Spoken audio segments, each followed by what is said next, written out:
time on the Wayward life, we hiked up Torque Mountain and went to visit Ross Castle. After our adventures in Killarney, we decided to head to the Dingle Peninsula. Along the way, we found Inch Beach and got our first taste of the open Atlantic Ocean. Have you ever done something and it feels like you were waiting your entire life for that moment and you didn't even know it? That's what touching the Atlantic felt like to me. We both ripped off our shoes and socks and ran into the water, despite being bitterly cold. It felt like I had found a piece of my soul that was missing, and I probably spent half an hour just walking through the water and sending messages of gratitude to the ethers.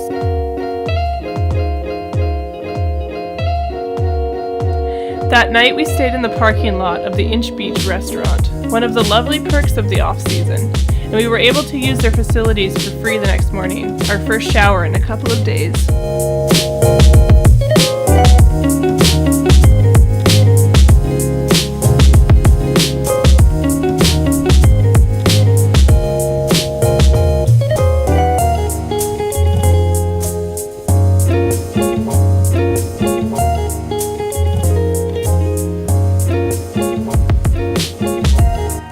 We headed north to go check out Gallarus Oratory in Dingle, a church built in the 11th or 12th century, constructed completely out of stone.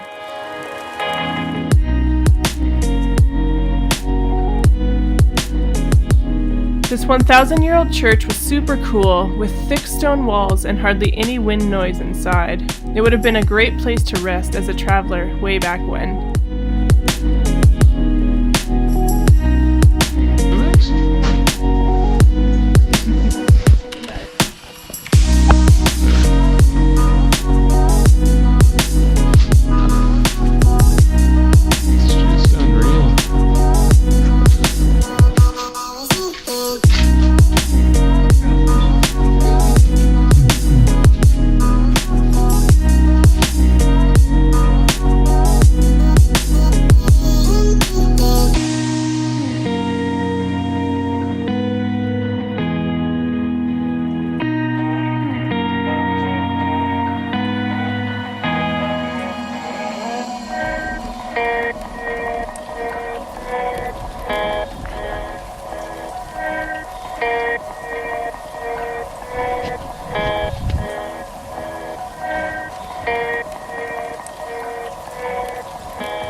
After the church, we headed to Cliffs of Moher, and we arrived right in time to catch the last light of the day and a couple of squalls rolling off the water.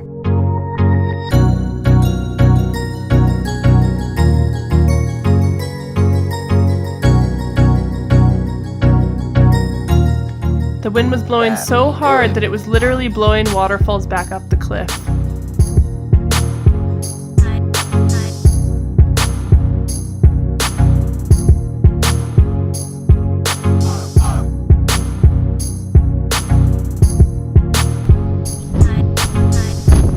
It also blew my tooth off my head more than once. What's your tooth?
On our way out, we had the pleasure of meeting one of the locals.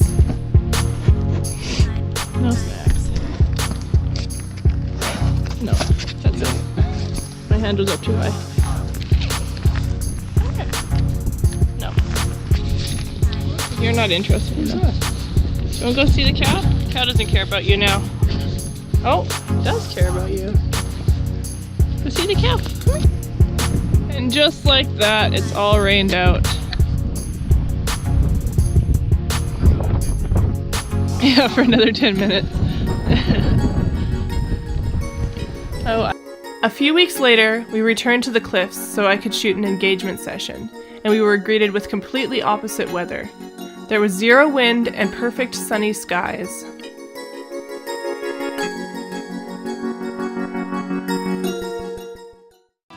The next morning, we headed north along the Wild Atlantic Way towards Achill Island.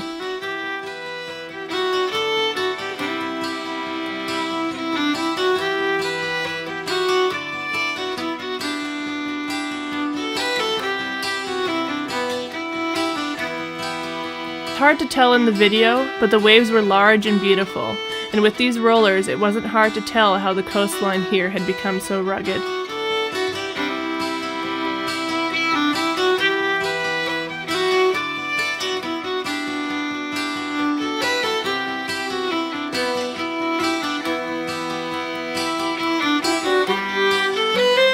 At the far end of Achill Island is an incredible beach in Keam Bay.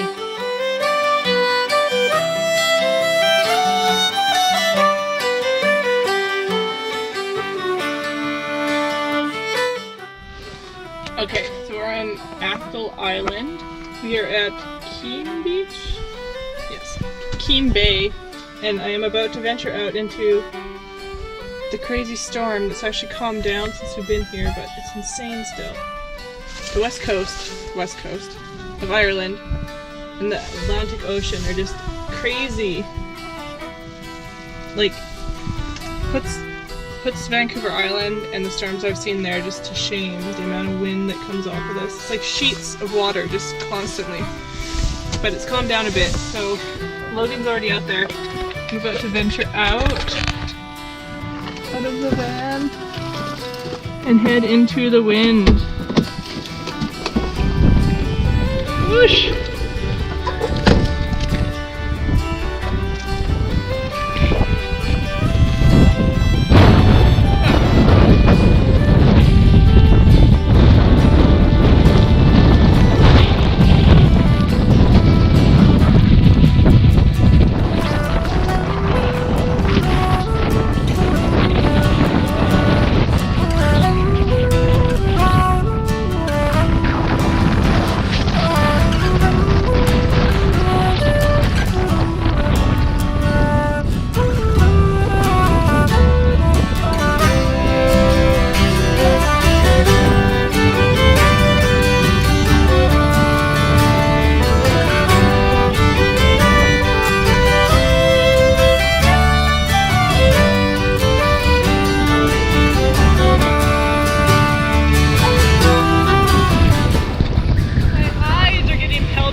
Max was lucky enough to find a ball on the beach, Bye. and he was pretty excited to have an Irish toy to carry with him.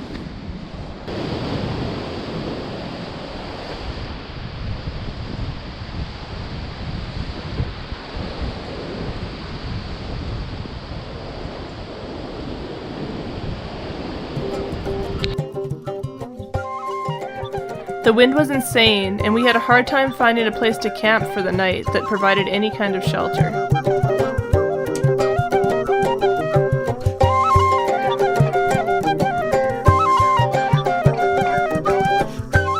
Eventually we found this place, which even had a real bathroom with great showers. We felt spoiled to have clean amenities for the first time in days.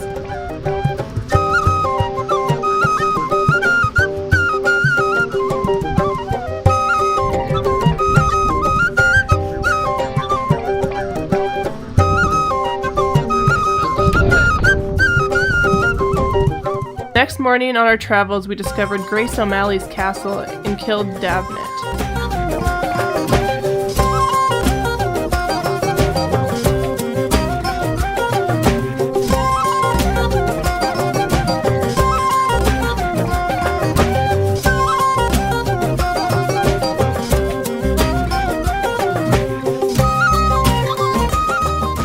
The castle was built in 1429 by the O'Malley clan and is known for being the home of the legendary pirate queen of whom it is named, Grace O'Malley.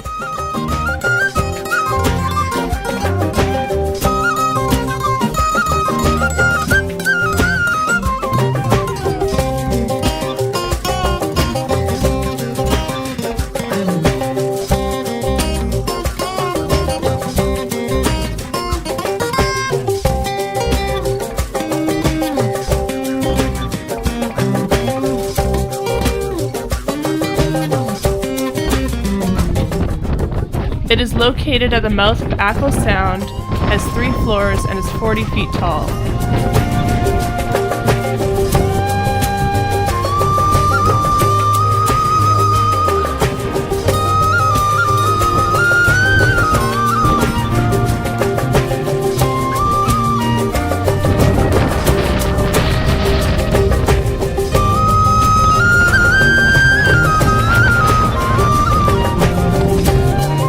The wind was also trying to steal my toque at the You castle. almost lost your tooth again.